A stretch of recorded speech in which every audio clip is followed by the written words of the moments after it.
It's YouTube. You can skip ahead.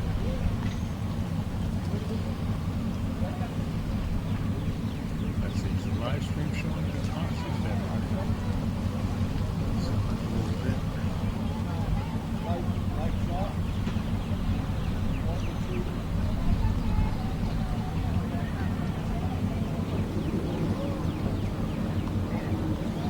So what do you guys think? Think the cops are going to talk to him about that wake?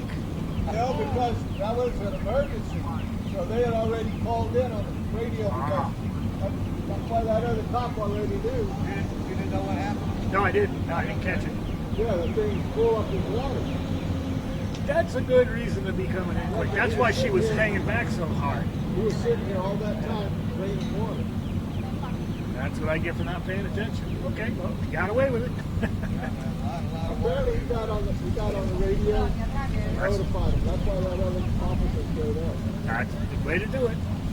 Good for them. I've never seen nobody do that though.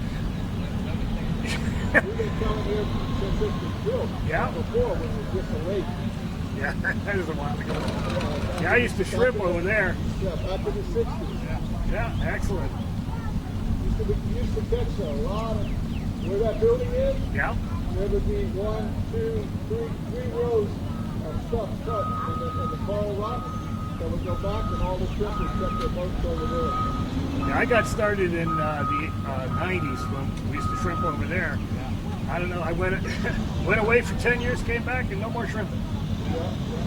Are there no shrimp, or did they just get mad at the shrimpers? That's why used to go out here and catch a million tons of shrimp. Oh, I caught a lot, yeah. Just around where they did the flotilla. Yeah. Just right in through that, just before that, you could throw garbage cans right there because the whole bay out there was full of grass and full of sponges. Right, wow.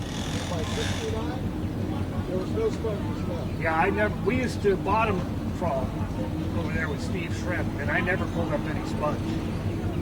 1972, right on from Homestead Baseball, they had their own little thing built out there in the water. Everybody was driving poles in the ground and leaving the boats out there. Right. And they put a stop to that too. Yeah, by the time I started, we would leave 5 p.m. and get back in about 3 a.m. And still a lot of shrimp, especially just at the beginning of spring, March, April. Yeah. We used to get a lot of land crabs up here too. Yeah. See them walking around. Yeah, you couldn't even hardly drive in here. They puncture your tires. There's so many. Yeah. They are. Catch those things. I mean, that's what you have to watch out for the people you'll run over and try to catch them. Did they just relaunch? They relaunched. Hey, Must have just been a plug out. I'll be there. Yeah. Yeah, now it's sitting a lot flatter, yeah. Okay, I missed that. Yeah, my first time on, let's see, I'm from the Bahamas. I moved here in 1980. So it was probably 81 or 82 that we used to walk out to the end of here and land shrimp. Yeah, you could get, 3 or 4 or 5 gallon buckets in a couple hours. That was fun. We built a big old bonfire out there. Yeah. Oh, well, when I was shrimping, we used to get these big things. We used to call them potatoes. And if you're not paying attention on a small shrimp boat, your buddy will pop you in the chest with one of those. They had 2 bars here back there. Yeah. Right on the point over there, where you see the point is. Right. There was a little shack there, not any bigger than a bathroom. Right. And that was a bar. And then right here, where you have the property that's open, right there was another bar there, and the electric boat there.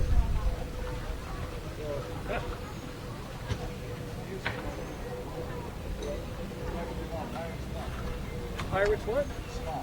Pirates Spa. Yeah. Cool. Yeah, I never went there. We come late at night, go out on the point.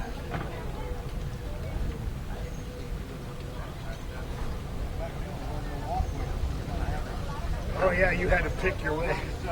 You had to pick your way out there, yeah. the boaters and stuff over here back in the day, we used to have a barbecue once a year. Yep. Near New Year's, about that month in December. Right.